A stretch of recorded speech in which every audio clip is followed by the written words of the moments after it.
va résoudre l'exercice numéro 18 de la page 104 de vos livres. Maintenant, on considère le circuit électrique représenté par le schéma de la figure 16. La pile délivre une tension constante UPN 9 volts et R1 égale 100 ohms et R2 égale 200 ohms. Voici le schéma là. Déterminer la résistance équivalente du conducteur ohmique équivalent aux deux conducteurs ohmiques. Donc maintenant, ces deux conducteurs ohmiques sont montés en série. Et on sait que pour trouver la résistance équivalente, il suffit d'additionner la résistance de chacun de ces deux conducteurs ohmiques. On trouve une résistance plus grande que chaque résistance à part. Donc la résistance dans le courant augmente. Deuxième question, calculer l'intensité du courant débité par la pile.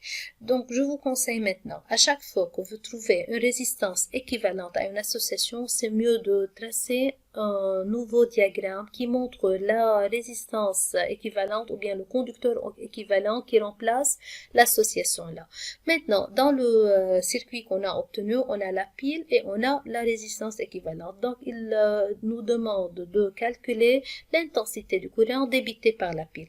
Donc, on a E de la pile, on a I et on a R. Donc, on applique la loi d'Ohm. D'après la loi d'Ohm, on a E égale R fois I. EPN égale E au niveau de RE, puisque c'est un circuit en série, on a seulement cette résistance-là, ce conducteur ohmique-là.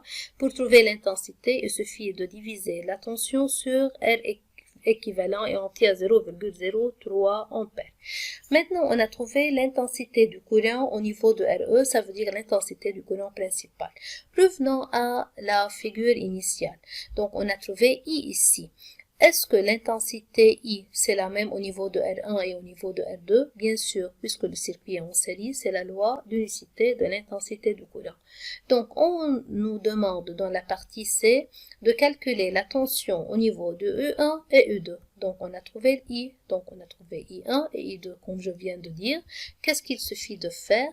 Il suffit de dire que I égale I1 et égale I2, car ici on a le circuit en série, c'est la loi d'unicité de l'intensité du courant dans le circuit en série, et on a R1 et R2, il suffit d'appliquer la loi d'Ohm au niveau de R1. E1 égale R1 fois I1. R1 c'est donné, I1 on a trouvé dans la partie C, donc on fait un petit calcul pour trouver la tension au niveau de R1. Maintenant, pour trouver la tension au niveau de R2, on peut appliquer aussi la loi d'Ohm sur R2. On a E2 égale R2 fois I2 égale 200 ohms fois 0,03 puisque c'est la même intensité égale 6 volts. On demande aussi de vérifier la loi d'additivité des tensions. Donc, on a ici la tension au niveau de R1 c'est 3 et au niveau de R2, c'est 6 volts.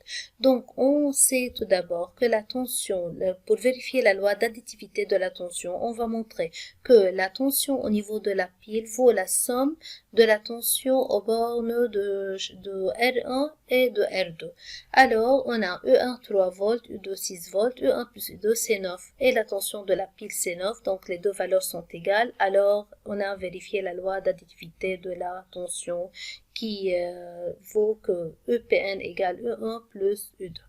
Passons maintenant à l'exercice numéro 19. On considère le circuit représenté par la figure 17 où R1 égale 40 ohms et R2 égale 10 ohms. Le générateur débite un courant de 1 ampère. Calculer la résistance du courant du conducteur ohmique équivalent à R1 et R2. On a les deux conducteurs ohmiques sont branchés ici en dérivation. Donc pour trouver la résistance équivalente, il suffit d'appliquer la formule 1 sur R équivalent égale 1 sur R1 plus 1 sur R2 par simple calcul. On peut trouver que R équivalent égale 40 sur 5 égale 8 ohms. Vous voyez ici la résistance équivalente est plus petite que la petite résistance dans l'association, donc elle est plus petite que 10. Dans la partie B, calculer la tension E délivrée par le générateur.